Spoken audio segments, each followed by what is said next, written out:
This book has no business being as good as it is.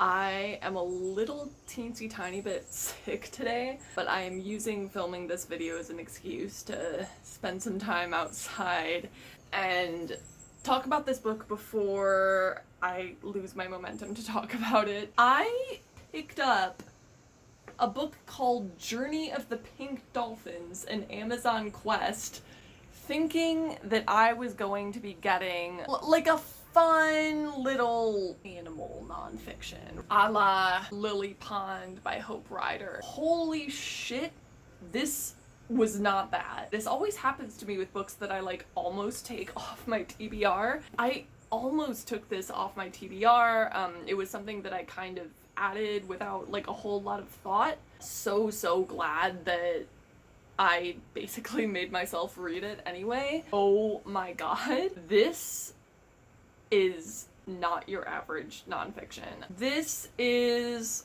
kind of a cross between like a memoir and a science animal nonfiction. It's, you know, obviously about the author, Montgomery, who is a nature writer for the Boston Globe, at least in 2000 when this was published. That's what she was doing. And it's basically a book about her experience going to the Amazon to go and study these pink Amazon River dolphins. Locally, they are called botos. Literally about her experience going down there to not even formally study them. It's kind of interesting because, like, the trip that she is supposed to go on is kind of like kneecapped in the very beginning of the book just because of a bunch of weird circumstances. And so the voyage, I guess, goes from being a scientific one that is like very primarily interested in like facts and data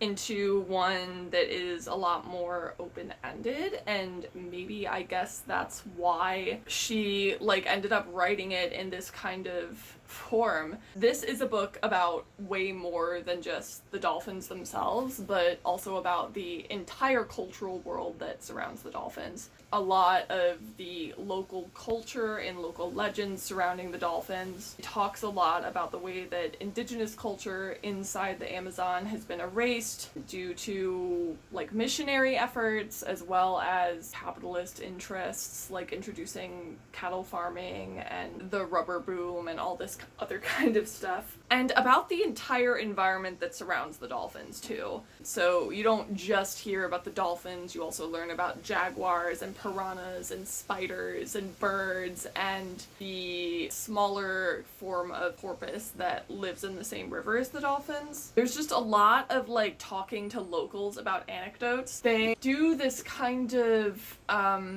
like a vision quest, and I think it's ayahuasca is the drug that they use. They go on this basically like trip, try to make spiritual contact with the dolphins. It's crazy. This book is absolutely insane. What really stood out to me from the very beginning is how poetically written it is. One of the most, if not the most beautifully written nonfiction I've ever read in my life. It has color pictures interspersed throughout it as well.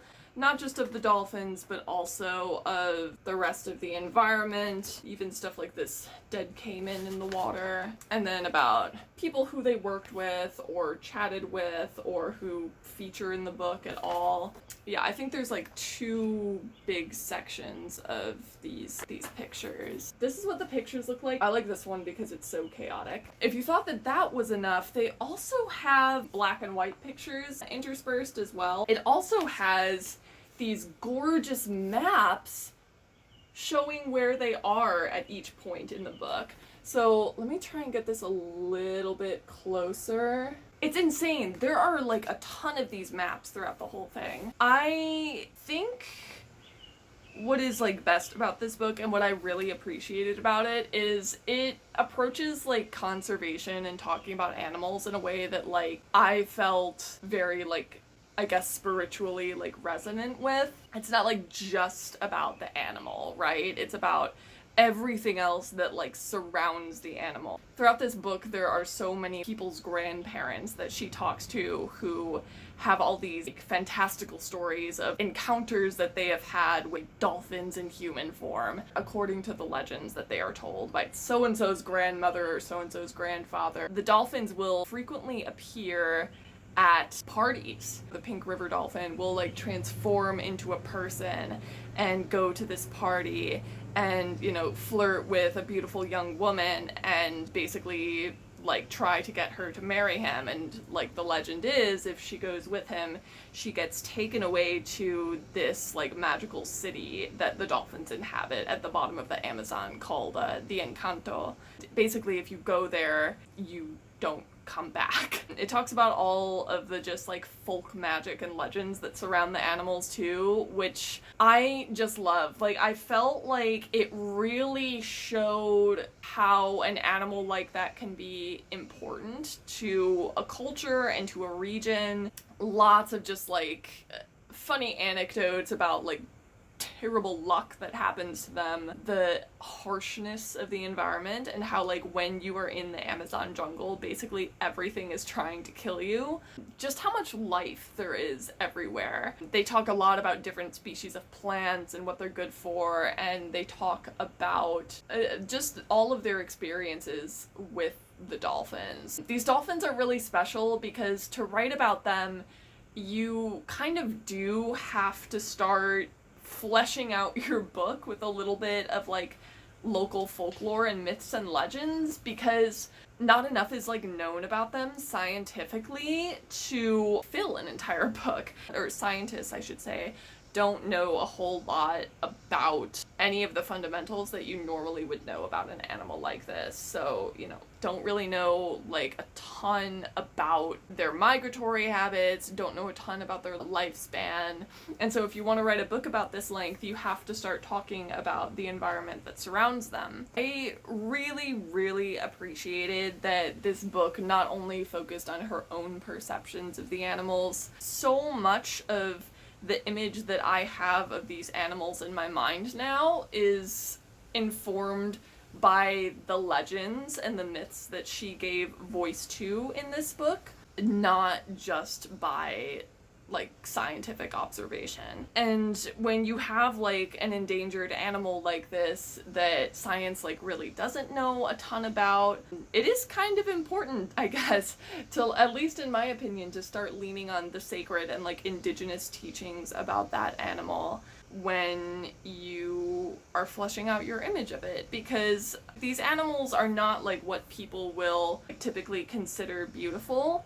But when I read in this book that these animals are mythologized to transform into people and are seen as kind of like an almost person because they kind of look like people, it kind of changed the way that I looked at them. There is this, like, uncanny creepiness to them that, instead of being, like, repulsive, is actually extremely enticing. The author talks about how locals compare these dolphins, just in terms of how they look, to, like, human fetuses. How their skin, their pink skin, it is closer to, like, a color of human skin than most other whales and dolphins are. So there is this kind of image of these dolphins as almost people that makes them have this kind of potential for enchantment. It completely changes the way that you look at an ugly or, like, less photogenic animal like this. I feel like the dominant culture and, like, capitalism has a very particular view of what is cute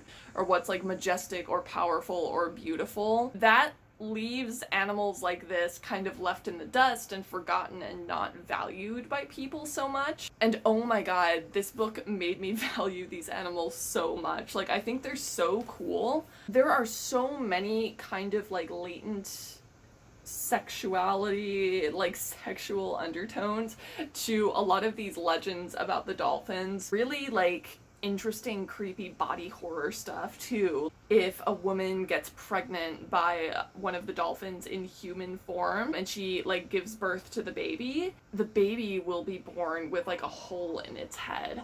Or instead of birthing a baby, she will just birth a bunch of water. Lots of really interesting stuff like that. Really interesting anecdotes. I find it amazing, by the way, that we don't know shit about basic crap like the migratory patterns of the animals, but we do know that both male and female Amazon River dolphins masturbate. Kind of brilliant. Very weird. Author and her friend that she was with, or colleague I should say, literally purposefully going out into the water while they are on their periods because the legend says that will attract the dolphins. Doing that and hoping that it attracts piranhas as well because they haven't seen one yet. So many cool little like anecdotes like that. Literally, I can't actually recommend this book enough. The illustrations are just flawless. The photographs definitely add something. I really appreciated the number of people that they talked to. I liked looking at the photographs of the people. I liked hearing about their miserable experiences in the jungle. God, awful shit with rats and tarantulas and different kinds of rats and ants like an inch long. It actually feels like a total fairy tale. If I could read a book like this about literally every animal on the planet, I seriously would. I'm not sure if I'll read more by this author or not. I'll have to see if she's got more on like different kinds of animals. Honey, you've got a big storm coming. If she has something similar to this, then I'm definitely going to be looking into it. If you want to go on an Amazon quest of your own without leaving the comfort of your home, I would highly, I seriously can't stress this enough, highly recommend this 5-star book. It will change the way that you see Amazon River dolphins forever, probably change the way that you see the Amazon forever. That is my update. My throat is hurting really badly, so I'm gonna go back inside and drink some tea, and hopefully, if my throat is better, I will be filming something rather exciting this Friday or Saturday, and ideally I would get that edited for next week, but I'm trying to let myself rest a little bit since I'm sick. That's it. Please read this book. This is literally, like, this is what I do here. I find weird ass books from 2000 so I can find the good ones and show them to you. Please read it. I'm sure that this book is not getting as much love as it deserves these days. And yeah. That's all I have for you today, and I will see you next time. Bye.